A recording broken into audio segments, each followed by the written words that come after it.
Irmãos, então, dentro dessas características da igreja, são várias características que a gente vai tratar de acordo com a confissão, né, que são extraídas da palavra. A primeira delas, que eu vou falar hoje, que eu vou trazer para os irmãos, se trata da evangelização. É muito interessante que, se a gente parar para pensar, irmãos, qual que seria a dificuldade para o nosso Deus, que na realidade é o próprio Deus que converte, né, através da obra do Espírito Santo, nós não convertemos ninguém, é o Espírito Santo que converte, nós somos usados como instrumentos para levar a palavra por meio da evangelização, mas quem converte é o próprio Senhor. Qual seria a dificuldade da parte de Deus de, ao invés de enviar eu, o Marco, o Estevão, qualquer um de nós aqui, ele simplesmente mandasse um anjo e pregasse ao mesmo tempo para todo mundo, e todo mundo poderia ser salvo? Ele poderia fazer isso? Seria difícil para ele? Não. Qual que seria a dificuldade para ele, que é ele mesmo quem converte os nossos corações, simplesmente, sem ninguém pregar, todo mundo, fosse regenerado, sem pregação, sem precisar treinar missionário, aprender língua estrangeira, sem precisar passar vergonha ao falar com um vizinho que você não conhece direito para falar do evangelho? Qual que seria a dificuldade? Nenhuma. Então, mas por que ele escolheu essa forma, essa maneira de ganhar almas que se chama evangelização, que é pegar vasos de barro como eu e cada um de vocês e falar, vai, prega, você vai pregar, com toda a sua imperfeição, com toda a sua fragilidade, com toda a sua dificuldade, com toda a sua vergonha, com todo o seu orgulho, eu quero que você vá e pregue. Por que ele fez desse jeito, irmãos? Eu não sei. Mas foi essa a forma que ele escolheu para que o evangelho dele fosse pregado na face da terra. E por isso, irmãos, a gente tem que obedecer. E a gente tem que entender que por mais que eu e você, cada um de nós, tenhamos lutas em áreas diferentes a respeito disso, o fato é que essa responsabilidade é minha e é sua. Ah, mas não são dos missionários? Irmãos, existem missionários que são de fato pessoas que têm um dom, talvez diferenciado ou especial em alguma medida, que são chamados especificamente, às vezes até para ir para lugares distantes. E graças a Deus por esses homens, nós oramos por esses homens, a gente ajuda na medida do possível, tantos quanto a gente pode, seja por oração, seja financeiramente. Alguns de nós podemos ser e não sabemos ainda, alguns de vocês podem já estar pensando nisso, eu não sei. Mas esse chamado evangelístico é de cada um dos irmãos da igreja. Talvez você não vai ser chamado para ir pregar lá no Moçambique. Talvez você não vai ser chamado para ir pregar lá no Afeganistão. Mas nós temos muita gente e muito campo aqui perto de nós. E nós sabemos disso, irmãos. Quem aqui pode dizer que eu não conheço ninguém que eu poderia evangelizar? Todos nós sabemos disso. Isso é responsabilidade da igreja. Tá? Vamos ler, então, aqui esse comecinho do texto do capítulo 5, para a gente ir andando. No exercício desse poder de que está investido, que exercício, que poder? O que a gente está falando aqui? Vocês se lembram? Eu não sei se todos assistiram, mas na semana passada o Marco trouxe um estudo aqui sobre a confissão que nos trouxe qual informação? De quem é o cabeça da igreja. E o cabeça da igreja é Jesus Cristo. Então, basicamente, o resumo do que a gente viu nos capítulos 1, 2, 3 e 4, aqui do subcapítulo do capítulo 26, é que a igreja consiste no número total dos eleitos que já foram, estão sendo e serão chamados em Cristo, que é o cabeça da igreja. Isso é a igreja. Então, no exercício desse poder de que está investido, quem? Jesus Cristo. O Senhor Jesus chama a si aqueles que deste mundo lhe foram dados pelo Pai. Então, apesar do Senhor ter colocado a evangelização como esse método regular de levar a palavra para pessoas aqui na terra, e essa foi a forma que ele escolheu, e é assim que nós devemos fazer, a gente sempre tem que ter em mente de uma maneira muito clara, para que nós não nos perdamos, e muita gente se perde nisso, de que quem chama as pessoas perdidas, eu posso até levar essa palavra, mas quem chama é quem? É Jesus Cristo. Em última instância, quem faz isso é Jesus Cristo. Então, eu sou um instrumento, você é um instrumento, nós devemos ser por comissão dele, ordenança dele. Mas, de fato, em última instância, quem converte é Cristo Jesus. Quem que ele converte? Aqueles que ele recebeu do próprio Pai. Então, nós temos que entender que quando nós estamos comissionando, nessa comissão de ir pregar o Evangelho, irmãos, a gente precisa ficar desesperado e morrendo de medo? Vocês estão indo na autoridade de Jesus Cristo, capacitados e comissionados por Ele mesmo. Vocês entendem por que a gente não precisa se desesperar? Entende? Se isso ficar claro na nossa mente, e eu vou tentar demonstrar isso para vocês, isso vai evitar que nós nos perdamos em muitas falsas doutrinas e também em muitos enganos que a gente mesmo cai, de medo, de ansiedade, de eu não vou conseguir, eu não vou dar conta. Irmãos, é Cristo Jesus que nos determina isso, é Ele que nos capacita e é Ele que efetivamente conclui essa obra, que é dele, não é minha e nem sua. João capítulo 10, verso 16, olha o que o nosso Senhor vai dizer. Ainda tenho outras ovelhas, não deste aprisco. O que ele está falando? Aqui nesse contexto ele está falando ali para os apóstolos, para os discípulos, que são judeus. Hoje, quando a gente olha para esse texto, para nós parece muito óbvio, né? A igreja, como a gente já falou, ela é universal, ela é católica, ela se espalha por todo o mundo. Hoje, para nós, isso é muito claro. Mas você entende que quando Jesus falou isso, ele falou para um grupinho de 15 pessoas, ali 20 pessoas, ele fala, aqui nesse caso ele falou para os 12, né? Ele fala para aquele grupo pequeno que estava ali no meio da Palestina, num lugar muito específico, de uma raça específica, um povo de raça mesmo. O judeu não era só uma religião, era uma raça. E naquele momento, eles eram isolados do mundo, eles viviam só, e para muitos deles estava bom. Quando ele fala isso, ele está deixando... Hoje, para nós, parece claro, parece óbvio, mas para aqueles homens não era. Eu tenho outras ovelhas. Vocês acham que é só vocês aqui? Não é. Eu tenho outras ovelhas, não deste aprisco. Aprisco é o lugar onde ficavam as ovelhas, né, presas ali.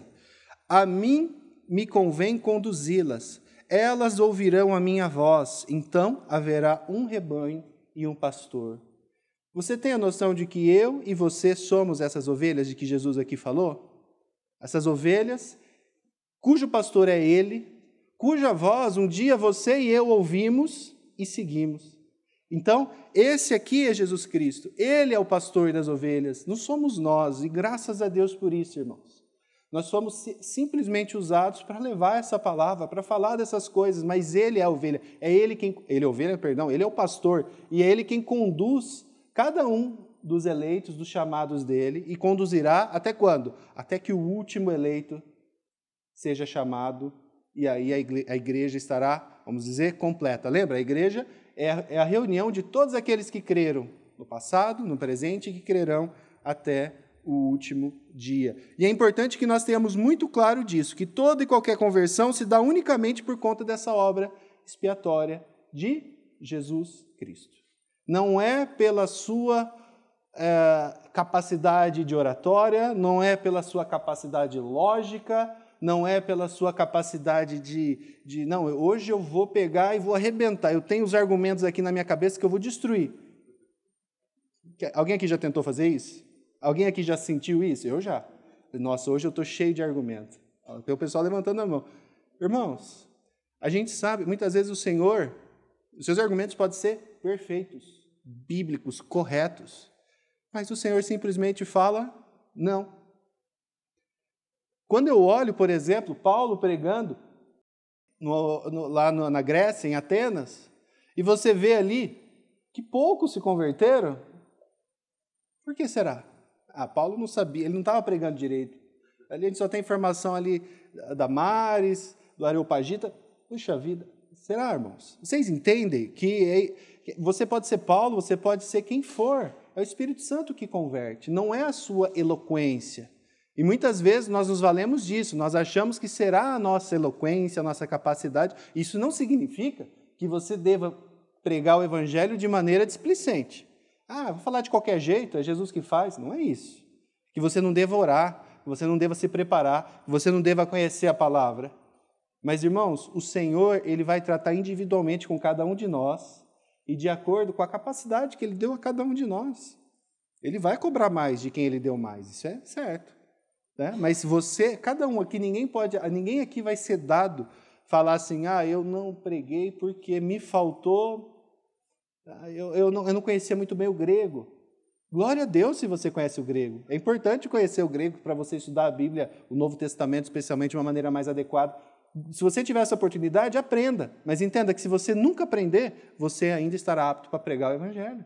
Então, todos nós temos essa responsabilidade. João capítulo 12, olha o que o Senhor vai nos dizer. Verso 32. E eu, quando for levantado da terra, atrairei todos a mim mesmo.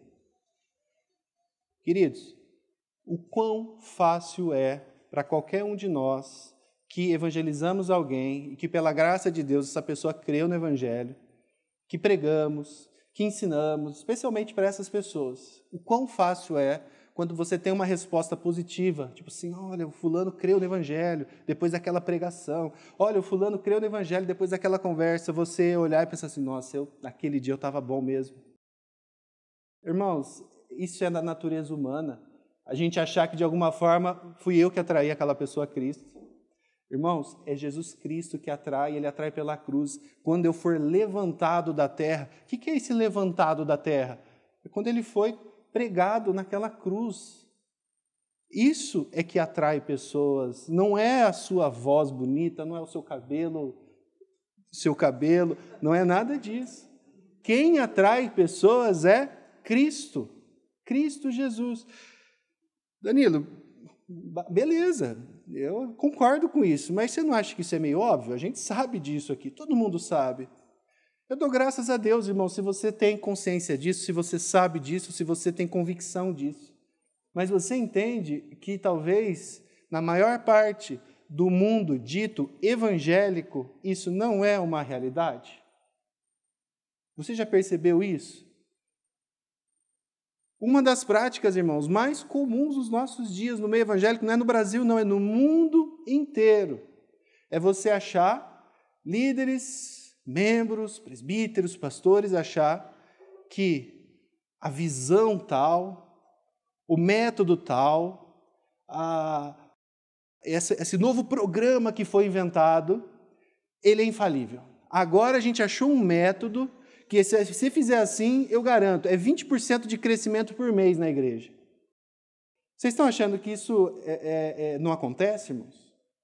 É bem possível que muitos aqui que passaram por outros lugares já tenham visto isso. Eu já vi isso. Métodos que você tem, de fato, percentuais de crescimento, como se fosse uma empresa. Aqui a gente pode fazer um estudo de caso, é 15%, é 20%. Irmãos, isso está crescendo, e crescendo de uma maneira absurda. Quando a gente olha para esse tipo de situação aqui, a gente talvez olhe e fala, não, mas isso é isolado, irmãos, não é. Por que as pessoas chegam nesse ponto de substituir Jesus Cristo por um método, um sistema, uma visão, ou qualquer coisa nesse sentido? Por quê? Porque, de alguma forma, essas pessoas deixaram de crer que quem atrai pessoas é Jesus Cristo. Mas é uma luz colocada de um jeito adequado, uma música fazendo algum fundinho ali diferente, que a gente percebe que as pessoas ficam um pouco mais emocionadas, é algum tipo de pregação que você faz e fala certas determinadas palavras que as pessoas ficam de fato mais agitadas, e você vai percebendo isso e vai falando assim, é isso que meu povo precisa, é isso que mexe com o pessoal. Vocês entendem? Isso, irmãos, é cada vez mais comum. Nós estamos cercados disso, e nós aqui seremos tentados a fazer isso também. E nós devemos ficar atentos para que isso não aconteça conosco. Isso, irmãos, não acontece por acaso. E isso é uma consequência do fato de muitas pessoas acharem que já não é Jesus que atrai, mas nós que atraímos as pessoas. Mas isso acontece de forma sistematizada. Existem pessoas que fazem estudos sobre isso, preparam coisas sobre isso. Eu trouxe aqui, irmãos, um texto, e é bem interessante você ver como essas pessoas pensam. Há muitos aqui já ouviram falar de Charles Finney, por exemplo.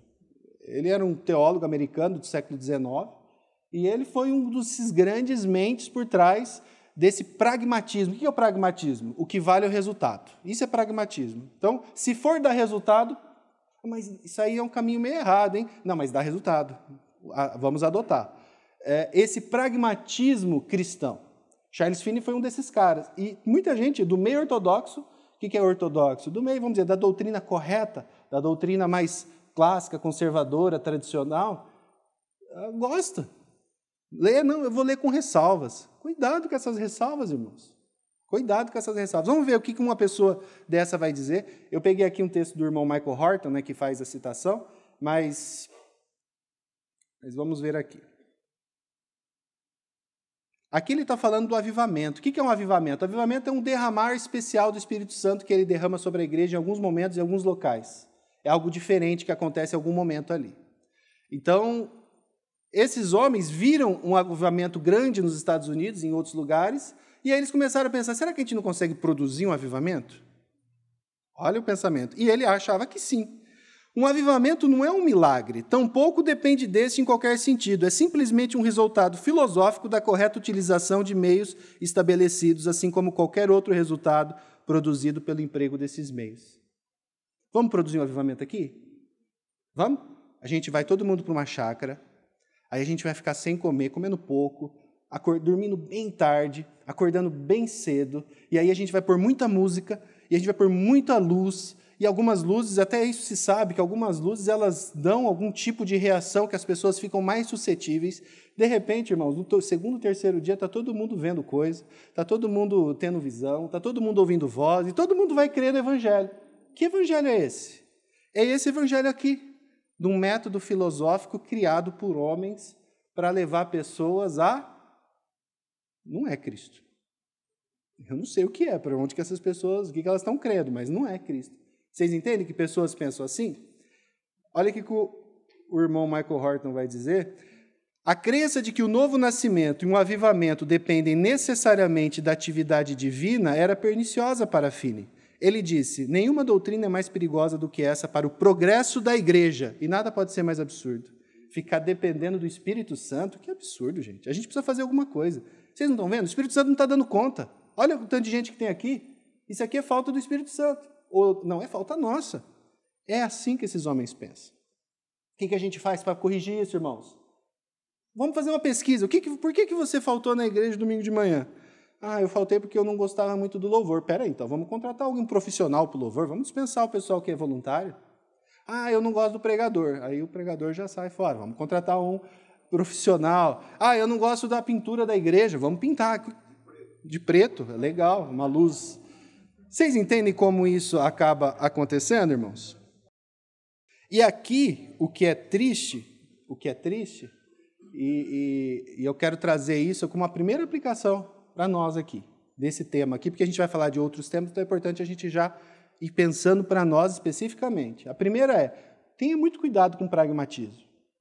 Esse pragmatismo, ele não diz respeito simplesmente à igreja, à sua liderança, às decisões que a igreja vai tomar. Diz respeito a isso também. Então, a igreja precisa cuidar para que isso não aconteça. Porque os líderes podem fazer coisa errada nesse sentido, não podem? Quem que tem que olhar e cuidar disso? A própria igreja. Então, isso é uma realidade, é algo que toda a igreja está envolvida nisso. Mas eu e você, individualmente, quando a gente está na rua, quando a gente está pregando, a gente também não pode ser levado a esse pragmatismo? Pode. Não, eu já sei, eu não vou falar de Jesus para essa pessoa. Eu vou tentar convencê-la de forma filosófica. Você vai ver só, vai ser bem melhor. Irmãos, existem várias formas, o Senhor usa vários meios para a gente levar o evangelho para outras pessoas. Mas nunca se esqueça disso. As pessoas precisam crer em Jesus Cristo e na cruz. E eu pergunto para você, você já creu na cruz de Jesus Cristo? Você já creu que você é um pecador? Que você depende totalmente de uma obra dele? Que você não vai se chegar a Deus no último dia pelos seus méritos, pelas suas obras, porque você é um pecador? Você sabe disso? Você já creu que Jesus Cristo, então, ele morreu na cruz no seu lugar para que você pudesse ter acesso a ele? Se você já creu, glória a Deus. Se você não creu, meu irmão, arrependa-se. Arrependa-se. E se coloque diante de Deus. Se isso está te incomodando, se coloque diante de Deus, porque esse incômodo já é uma obra, um tratar do Espírito Santo na sua vida. Se coloque diante de Deus, arrependa do seu pecado e creia no Evangelho de Jesus Cristo. Você ser chamado filho dele. Se você já fez isso, então você vai ser chamado para pregar, como eu estou dizendo aqui. Contudo, cuidado com o pragmatismo. Porque o pragmatismo ele faz a gente substituir Cristo por coisas, por outras doutrinas, por ventos de filosofia, por visões. Isso no aspecto positivo, vamos dizer assim. Existe um pragmatismo positivo, que é assim, não, agora o que está bombando na igreja é a luz preta. Vamos pôr luz preta. Esse é o pragmatismo positivo. Mas tem um pragmatismo que é muito pernicioso, é muito maléfico também, que é o pragmatismo negativo. Que é o assim, tal coisa não está dando certo, vamos tirar. Então, por exemplo, esse negócio de ficar falando de pecado, isso aí é um... o cara fica a semana inteira ali, é coronavírus, é desemprego, aí chega na igreja para reunião e vai ficar escutando que ele é pecador? Não é isso, não vamos falar sobre isso não, a pessoa não gosta. Isso é o pragmatismo negativo, vamos evitar. Irmãos, misericórdia para nós. A palavra nos ensina aquilo que nós precisamos para ter uma vida no caminho do Senhor, e ela não tira essas coisas. Essa é a nossa realidade, a gente precisa ser exposto a elas, mesmo porque esse mundo de faz de conta que muitas dessas igrejas têm levado para os seus fiéis não é suficiente. É muito claro, as pessoas andam em desespero. Por quê? Não é a verdade. Não é a verdade. Então eu quero dizer para vocês, cuidado com esse pragmatismo, seja na igreja, seja na sua vida individual. Seja esse positivo de querer fazer coisas além de Jesus para levar pessoas a Ele, seja esse negativo. Não, eu vou evitar fazer e falar tal coisa porque isso pode ser meio ofensivo. Como é que eu vou chegar e falar, irmão, você é um pecador, você precisa de Cristo, senão você vai para o inferno. Essa é a mensagem do Evangelho. Se você não falar isso, você falou o quê? Vem, você precisa ver que legal que é. Eu já vi gente evangelizando falando isso, tipo assim, vamos lá na minha igreja, você precisa ver que louvor. Legal, bacana, os irmãos do louvor, glória a Deus por eles, mas não vai ser uma boa técnica musical que vai converter pessoas. Né? Então, cuidado com esse pragmatismo. O nosso padrão é a palavra. Aqui a confissão prossegue, através do ministério da palavra e por seu Espírito, a fim de que possam caminhar diante dele em todos os caminhos que ele lhes prescreve na palavra. Então a gente falou que é Jesus quem chama, é ele quem atrai, é ele que é o pastor das ovelhas, e através, então, a palavra tem que ser levada às pessoas, e ele vai falar de que forma? Através do ministério da palavra. O ministério da palavra é tanto você evangelizar, levar a palavra para alguém, quanto você ensinar as pessoas na palavra, como a gente está fazendo aqui. E por seu Espírito, a fim de que possam caminhar diante dele em todos os caminhos que ele lhes prescreve na palavra. Então, assim, primeira coisa, o meio ordinário. Ordinário, irmão, significa comum. É o contrário de extraordinário, que é algo incomum. O meio ordinário, o meio comum pelo qual o Senhor chama e capacita os seus para a sua igreja é a evangelização, que é o ministério da palavra. É um irmão ir lá e pregar o evangelho para essa pessoa. E depois um irmão ir lá e ensinar da Bíblia para essas pessoas. Esse é o meio ordinário, comum. Por que eu digo isso? Existem formas extraordinárias? Existem. Podem existir? Podem, mas daí eu e você não temos acesso a elas. É possível que, por exemplo, uma tribo que não foi alcançada lá no interior do Equador, de repente o Marcos some daqui e ele aparece lá e começa a pregar lá e depois ele volta? É possível? Possível é. Para Deus é impossível? Não. Ele já fez isso? A Bíblia a gente tem relato disso. Mas isso é extraordinário, isso não é padrão. Eu não posso ficar esperando por isso. Eu tenho que ir me preparar. Qual que é o meio ordinário para eu atingir aquela tribo lá do Equador? Estudar a língua deles, juntar dinheiro para comprar passagem de avião, treinar um irmão para fazer isso e mandar ele. Esse é o meio ordinário. E esse é o meio que a igreja tem que se valer. Os meios extraordinários são do Senhor. Ele que sabe. Mas o meio ordinário é a pregação da palavra. Nós sabemos, aqui a gente sabe de irmãos que creram no Evangelho sem ninguém pregar. Lendo a Bíblia sozinho. Achando um folheto no chão, lendo e crendo. Mas esses são os métodos extraordinários, não é o padrão. Nós não devemos ficar nos valendo disso. O método ordinário é a pregação da palavra. E aí eu peço para vocês verem lá em Romanos 10, 14 e 15. Como, porém, invocarão aquele em quem não creram? E como crerão naquele de quem nada ouviram? E como ouvirão se não há quem pregue? E como pregarão se não forem enviados? Como está escrito, quão formosos são os pés dos que anunciam coisas boas. Esse é o método de pregação ordinário da palavra, pelo qual nós devemos levar a palavra e preparar pessoas para levar a palavra. Mas aqui, irmãos, voltando, lembra que a gente falou? Quem atrai? Eu ou Cristo? É Cristo. O texto da confissão, esse último que a gente leu, ele é expresso em afirmar que o chamado dos irmãos é pelo ministério da palavra, eu levando como instrumento comissionado pelo próprio Senhor, e por seu Espírito. Os irmãos, naquela época, que nem havia todo esse movimento que a gente vê hoje, eles já tinham esse cuidado, para que ninguém ficasse soberbo ou achasse que fosse dele. Ah, não, olha que retórica que eu tenho. Não. É pelo ministério da palavra, que é o quê? É um irmão abrindo e explicando a palavra para outros, e pelo seu Espírito, o Espírito Santo de Deus. Sem Espírito Santo, irmãos, você pode chamar os maiores teólogos do mundo, colocar todos numa sala com o seu parente incrédulo, que você quer muito que ele creia. Se o Espírito Santo não agir, ele não vai crer. Simples assim.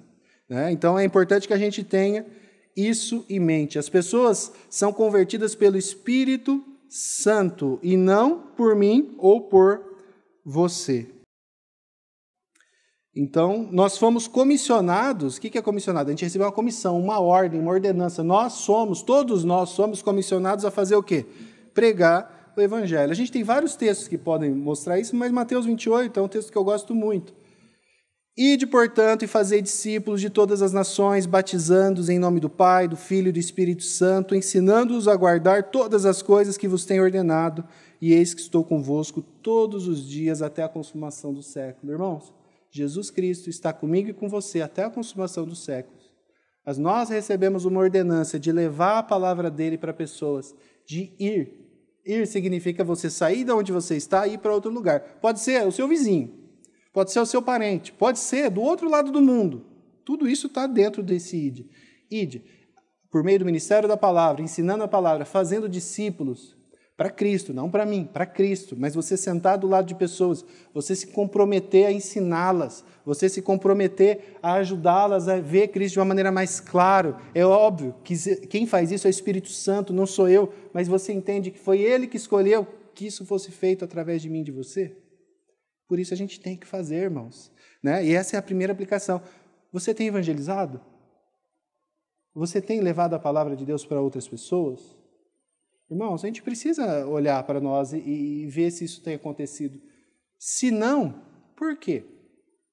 O que te impede de fazer isso? E aqui eu quero trazer uma segunda aplicação nesse ponto aqui. Talvez você vai pensar em muitas coisas. E aqui, conversando com irmãos e vendo a minha própria experiência pessoal, do porquê que eu não evangelizo tanto quanto eu deveria, a gente vai perceber várias coisas aqui. Vergonha. A gente não evangeliza muito por vergonha. Medo de ser rejeitado. Medo de falar uma coisa errada. Irmãos são piedosos, pessoas que creem no evangelho, mas você assim, Danilo, e se eu falar uma besteira? Se a pessoa der um checkmate ali, eu perder a oportunidade de pregar para aquela pessoa ali e a pessoa se perder por minha causa.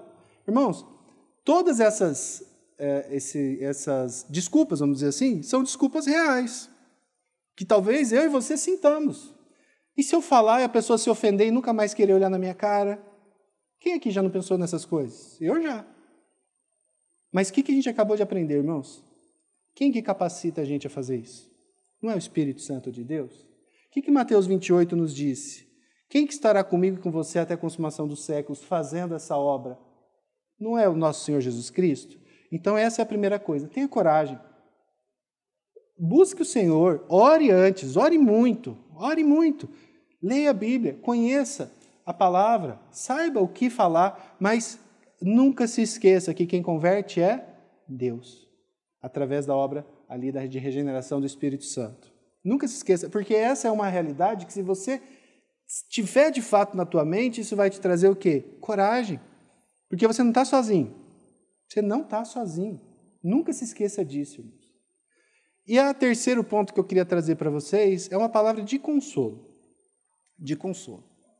Porque é bem possível que todos vocês aqui, como eu, tenhamos pessoas que nós amamos, a maior sonho da sua vida era ver aquela pessoa crente no Senhor Jesus, crendo no Senhor Jesus. Pode ser um filho seu, pode ser um pai, uma mãe, um primo, um amigo, um irmão, um esposo, uma esposa, não sei. E você já pregou o evangelho para ele? Já pregou 2 vezes, 3 vezes, 4 vezes, 10 vezes. Talvez você já tenha ouvido, como eu sei de irmãos que já ouviram, eu não quero mais ouvir disso.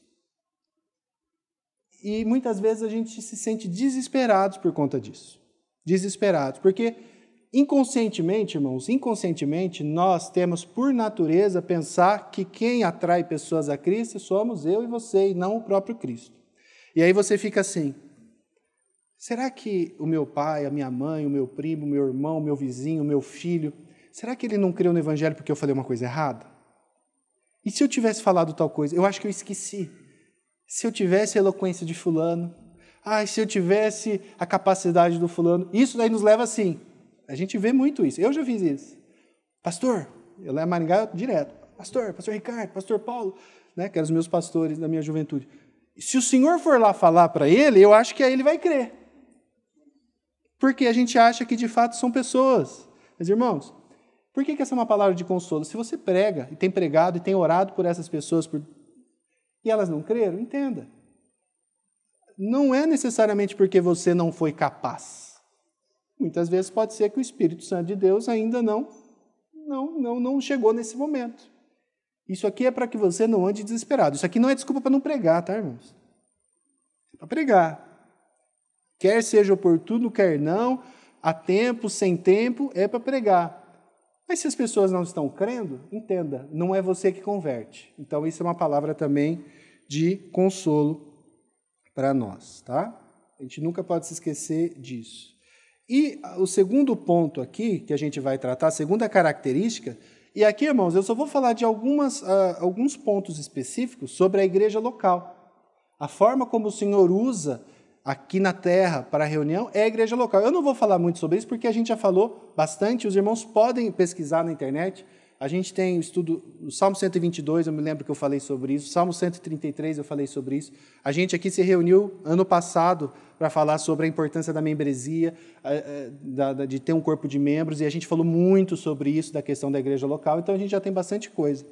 Mas eu queria pontuar duas coisas em especial aqui nesse ponto do capítulo 26, tá?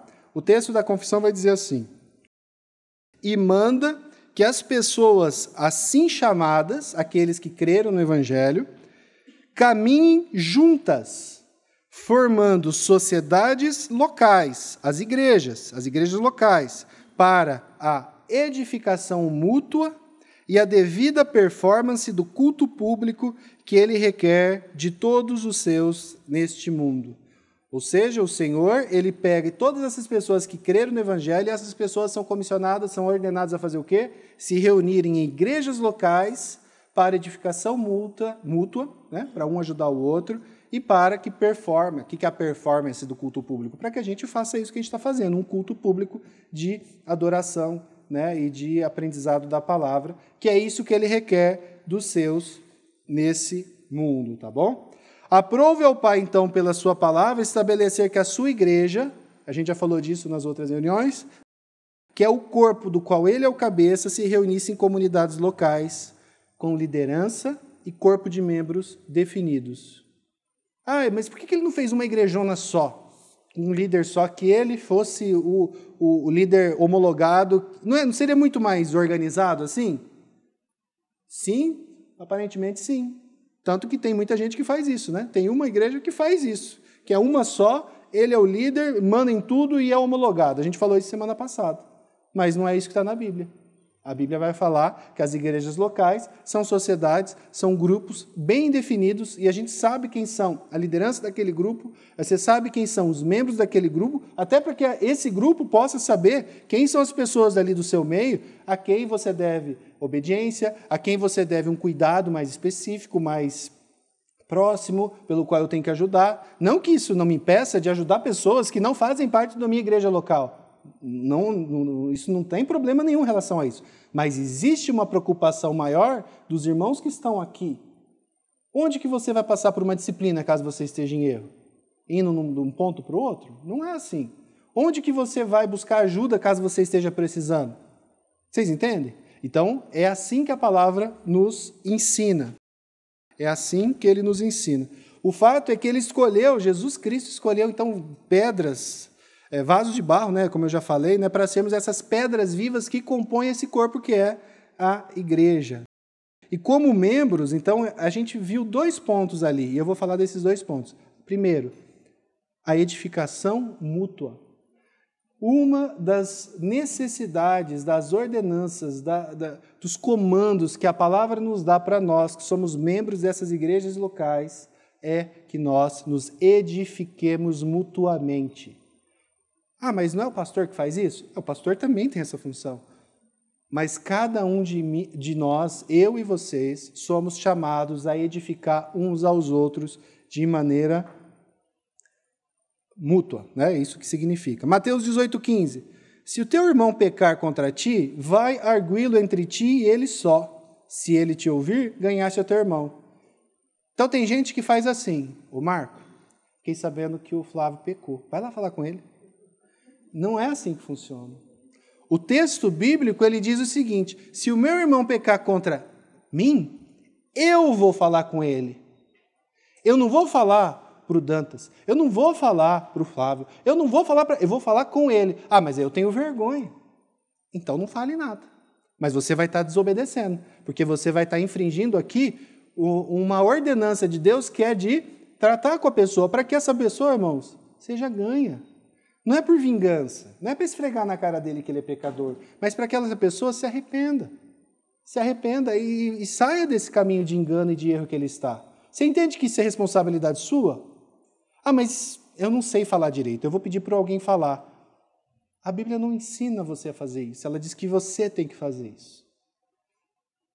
Se a gente fizesse isso, de fato, com o espírito correto, que é espírito de amor, eu vou tratar com meu irmão porque eu não quero ver ele indo para esse caminho que é um caminho de queda, que é um caminho de pecado, que é um caminho que vai destruir o casamento dele, que vai destruir o relacionamento dele com os filhos dele, que vai destruir o trabalho dele. Eu preciso fazer isso antes que isso aconteça. Se você fizer isso com o espírito correto, irmão, o Senhor vai te capacitar.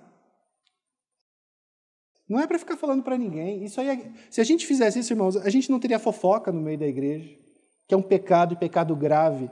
A maledicência é condenável, tal qual sodomia, tal qual homossexualismo, tal qual roubo, tal qual adultério. Ela não é menos pior. Ela destrói igrejas. Então, isso evitaria muita coisa, fora que a gente iria ajudar esses irmãos, então, a voltar ao Senhor. Isso é um dever nosso, esse dever de edificação mútua, não é do pastor só. O pastor faz parte disso, porque depois, se o texto, você continuar lendo o texto, você vai ver. Ah, mas se esse irmão não se arrepender, chama mais um irmão, vai ter com ele novamente. E se ele ainda não se arrepender, aí sim você vai chamar a igreja. Mas você percebe a forma como... Por que o senhor faz isso? Não era mais fácil já mandar a igreja punir logo? Porque ele quer tratar a igreja toda, ele não quer tratar só a liderança. Ele quer tratar a igreja toda. Gálatas 6. Irmãos, se alguém for surpreendido em alguma falta, vós, que sois espirituais, corrigi-o com espírito de brandura. E guarda-te, para que não sejas também tentado. Levai as cargas uns dos outros, e assim cumprireis a lei de Cristo. O que é levar a carga uns dos outros, irmãos? O Marco não está conseguindo? Marco, eu carrego para você. Sabe por que eu faço isso? Por amor a ele e por amor àquele, Jesus Cristo, que levou todas as minhas cargas, sem eu merecer nada. Se nós tivéssemos essa consciência, irmãos, o que seria a igreja aqui na terra? O que seria o nosso testemunho aqui na terra, entre nós mesmos? O quanto falta a nós essa visão. Hebreus 10, 24. Consideremo-nos também uns aos outros, para nos estimularmos ao amor e às boas obras. O mundo lá fora, vocês acham que ele é um mundo que tem ajudado o exercício e a prática da fé cristã? Não, né? Não. Ainda não está tão ruim quanto poderia ser, vai ser pior, mas já não está bom. Se nós não nos ajudarmos aqui mutuamente, onde vocês acham que a gente vai ter auxílio? Não vai ser lá fora. Não vai ser na televisão. Não vai ser, não sei onde você está procurando, mas não vai ser em nada disso. Então, que isso fique claro, irmãos. Nós precisamos nos importar com os nossos irmãos a ponto de, abrindo mão muitas vezes desse meu sossego, eu ir lá e falar, irmão, aquela hora você falou algo, eu fiquei preocupado. Mas isso você vai fazer, a gente lê o texto, com brandura, com amor, com cuidado, com oração. Tem gente que tem facilidade extrema de fazer isso. Eu já vi gente falando, eu tenho o dom de exortar, eu já chego com 2 pés no peito, papa. Cuidado, se você tem muito prazer em ver a cara do seu irmão sofrendo, talvez você não esteja fazendo isso com o espírito. A gente lê o texto aqui. Cuidado com a trave também, né? Olha aqui Gálatas 6, corrigiu com espírito de brandura. Não, Danilo, ó, eu corrijo, mas sem a brandura, então já fiz metade, está valendo? Não, porque obediência parcial é desobediência. Eu ouvi esses dias do irmão Sacha. Né? Obediência parcial, irmãos, é desobediência, especialmente quando você sabe que você está fazendo pela metade. E o segundo ponto que a gente vai tratar em relação à igreja local, como membro desse corpo, nós devemos participar dos cultos públicos. A gente tem falado isso já há bastante tempo aqui, especialmente desde quando começou a pandemia. Não só o culto público como nós estamos aqui, mas existem outras formas, nos grupos nas casas, onde a igreja se reúne, mas em especial com centralidade a esse momento, porque esse momento é o momento em que a igreja toda se reúne. Essa sociedade local toda aqui se reúne. O grupo nas casas é uma manifestação da igreja local? É, mas não está toda a igreja local ali presente. Então é importante que a gente tenha isso em mente. Hebreus 10, 25, a gente leu 10, 24, agora 25. A gente leu quantas vezes aqui esse texto nesse último ano? Não deixemos de congregar-nos como é costume de alguns, antes façamos admoestações, tanto mais quanto vedes que o dia se aproxima. Efésios 5, 18 e 19. Quem aqui quer ser cheio do Espírito Santo? Está aqui nesse texto, está falando o que você precisa fazer para ser cheio do Espírito Santo. Não é um método, né? É outra coisa. Não vos embriagueis com vinho no qual há dissolução, mas enchei-vos do Espírito. Como? Falando entre vós com salmos, entoando e louvando de coração ao Senhor com hinos e cânticos espirituais. Depois ele vai prosseguir falando da questão da submissão e tudo mais. Mas, irmãos, você percebe que para você se encher do Espírito, necessariamente ele está colocando aqui uma condição do entre vós?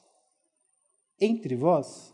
Mas precisa ser 1.000 pessoas? Pode ser só 15? Sim, pode até ser. Mesmo porque nesse momento aqui da história, quando Paulo escreve essa carta aos Efésios, a igreja se reunia em casas. Era assim. Mas hoje o nosso contexto é esse. Se você não está tendo comunhão, se você não está entoando hinos de louvor, salmos, se você não está cantando junto, se você não está ouvindo junto, irmãos, dificilmente você vai poder experimentar de fato um verdadeiro enchei-vos do Espírito. Possivelmente você vai se encher de outra coisa, que não vai ser o Espírito Santo, mas que enche também, mas enche para um lado absolutamente errado. Ambas essas ordenanças, a edificação mútua e o culto público, são absolutamente contrários ao espírito individualista dos nossos dias. Você concorda com isso? É contrário a tudo aquilo que o mundo está dizendo. Nós vivemos num mundo absolutamente individualista. Você pode ficar na sua casa hoje, sentadinho ali, no seu quarto, com uma tela ali de internet, e você vai ter acesso ao John MacArthur, ao Augusto Nicodemos. E você cansou? Agora eu vou ver série, e você vai assistir séries. E você cansou? Agora eu vou jogar videogame, e você joga videogame. Você cansou? Agora eu vou conversar com alguém. Aí você conversa com alguém, sem sair de casa. Nós somos tentados a fazer isso. Mesmo porque, ou melhor, essa natureza pecaminosa nossa, ela nos ensina e ela naturalmente vai fazer com que você olhe para dentro de você mesmo. O orgulho é algo que é extremamente forte para nós. Olha o que o irmão Mark Dever vai dizer para nós a esse respeito. Muito interessante. Hoje estamos preocupados com sossego e simplicidade. Por que se envolver com os outros? Você pode ser um fardo para eles, mas eles com certeza vão ser um fardo para você. Eu não dou trabalho para ninguém. Se eu for lá na Etel, eu não vou dar trabalho para a Etel e para o Gabriel, mas eles, se eu ficar indo lá, com certeza eles vão me dar trabalho. A gente sempre pensa isso, né? Junte todas essas tendências e acrescente-lhe uma cultura que é hostil ao cristianismo do Novo Testamento, uma cultura que acha incômodo o ser membro de uma igreja. Esse é o momento em que nós vivemos hoje. Você junta, de fato, a fome com a vontade de comer. Um espírito individualista e uma cultura individualista. Houve um tempo, o espírito individualista sempre esteve no homem, porque isso faz parte da natureza pecaminosa. Mas houve um tempo, há 50 anos atrás, aqui em Londrina, por exemplo, todas as pessoas dependiam umas das outras. Quando tinha uma festa numa igreja, todo mundo ia. Por quê? Porque era da natureza do tempo. As pessoas faziam isso, era natural. Você dependia da ajuda dos outros para a colheita, para a lavoura. Hoje, você não precisa de ninguém. Então, você junta essas duas coisas. Irmãos, é a tempestade perfeita. É a tempestade perfeita se aproximando. E o fato que não há lugar para individualismo na Igreja de Cristo. Simples assim, irmãos. Mas eu sou um individualista. Eu gosto de ficar sozinho. Não. Quando a gente fala, quais são os exemplos que a gente tem na Bíblia? Nós somos pedras de um edifício. Tem como uma pedra fazer um edifício sozinho? Nós somos membros de um corpo. Tem como você fazer um corpo sozinho? Não. Todas as figuras que nós temos a respeito da comunhão são de pluralidade, são muitas pessoas. Entenda, se você é uma pessoa que só quer saber de você mesmo, você precisa se tratar diante do Senhor, buscar no Espírito Santo de Deus ajuda. Senhor, que o Senhor faça crescer na minha mente o desejo de amar mais o próximo, de ter cuidado, de ajudar. Vai ser fácil, irmãos? Possivelmente não vai ser fácil no começo, mas isso é algo que a gente desenvolve. Tem pessoas que têm um dom mais propício a isso? Sim, tem pessoas que têm muita facilidade para isso. Inclusive se perdem nisso. Às vezes até abandonam a família de tanto que quer ter gente. Está errado. Tem que voltar e tem que fazer isso de uma maneira correta. Mas se você é desses que são mais individualistas, busque no Senhor. Busque no Senhor esse auxílio, essa ajuda para que você possa, de fato, crer e obedecer nesse ponto. Ele te ajuda, ele pode te ajudar. Se você quer sossego, né, como o Tim Maia dizia, seu lugar não é aqui, irmãos. Não é lugar, não é na igreja de Cristo, né? É impossível você amar ao próximo sem ter relacionamento com o próximo. E amar o próximo é a marca distintiva da igreja, é a marca distintiva, é o que diferencia você de uma pessoa não cristã. Não é o seu cabelo comprido, não é a sua saia, não é o terno, não é nada disso. O que diferencia você de um não crente, sabe o que é? Amar o próximo. 1 João capítulo 4. Se alguém disser ama a Deus e odiar o seu irmão, é mentiroso. Pois aquele que não ama seu irmão a quem vê, não pode amar a Deus quem não vê. Eu amo o Senhor, mas não me venha com gente aqui. Você não ama o Senhor, você ama um simulacro de Deus que você criou na sua cabeça, um ídolo. Um ídolo. Então você não ama a Deus. Ora, temos da parte dele este mandamento, que aquele que ame a Deus também ame ao seu irmão. Essa é a ordenança que nós temos. Mas eu tenho luta.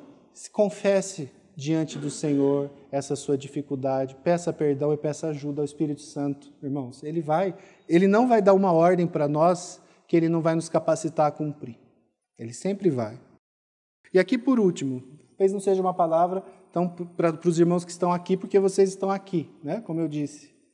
Mas se alguém que estiver na internet, alguém que está aqui, que não é membro, ou que não faz parte desse corpo que se chama igreja local, esse corpo que tem, de fato, responsabilidades, uns para com os outros, olhe para dentro de você e pergunte, por que eu não faço parte? Ou se você faz parte, mas não participa, não quer saber, você só quer vir aqui uma vez, de vez em quando, de domingo, e não quero conversa, por que isso está acontecendo? Irmãos, é triste, mas se você for olhar com um olhar correto, guiado pelo Espírito Santo para as suas motivações, é bem possível que você vai achar, sabe o quê? Orgulho, preguiça. Que a preguiça é uma faceta do orgulho. Eu sou tão importante que não vale a pena eu me levantar por causa dessa pessoa aqui. É orgulho também. Não deixa de ser. Por que você não é membro de nenhuma igreja? Nenhuma igreja é suficiente para mim. Aquela ali é boa, mas o louvor não é bom. Aquela ali é boa, mas eu não gosto do pastor. Aquela ali é boa, mas o pessoal é muito chato. Aquela ali é boa, mas um dia teve um irmão que a hora que eu cheguei, ele olhou torto para mim. Você entende que no final das contas é você? Irmãos, não existe igreja perfeita. Essa igreja não é nenhuma, e nunca será até que o Senhor volte de fato conclua essa obra. Aí sim a gente vai experimentar essa comunhão de maneira plena e perfeita. Mas você consegue entender que o que te leva a ficar em casa trancado e reclamando e falando mal é o seu orgulho e não os problemas da igreja, ainda que eles existam? Se existe problema na igreja, busque ajudá-la. Se coloque à disposição. Esse é o nosso chamado. A ninguém aqui vai ser dado no dia do juízo chegar para o Senhor e falar assim: ah, Pai, o Senhor fez tudo certo, mas naquela hora que o Senhor me deixou lá em Londrina, nisso aí o Senhor errou, porque não tinha nenhuma igreja boa o suficiente para mim. Você tem coragem de falar isso para Deus? Você teria coragem? Ninguém, né? Mas a gente escuta isso. A gente escuta isso o tempo todo. Ah, que igreja boa, mas...